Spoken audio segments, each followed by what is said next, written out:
sa 55 to 60, 65, gano'n. Doon naglalaro. Nung hindi ko pa na-develop. Pero this year, medyo na-develop ko siya ng konti.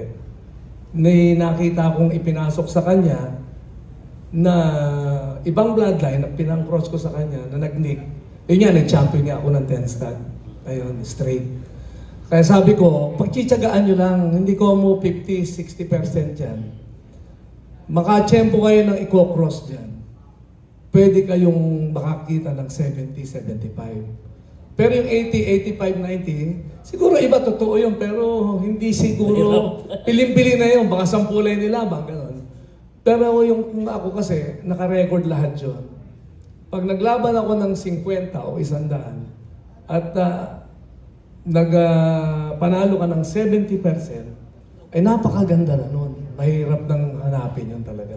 Lalo na sa Manila, ang labanan ngayon pag doon ka lumaban, doon ka naglalaro, 50 to 60. Karamihan gano'n, 50 to 60. Kaya yung bloodline ko na yon, hindi ko inalis. Ngayon, na-tsempuhan ko na yung ikinocross ko sa kanya. Kaya, kung siya yung ilalaban ko ng puro, siguro nagsi-60. 50 to 60. Pero ngayon, nang mina-cross ako sa kanya, nakuha ko na yung 70%.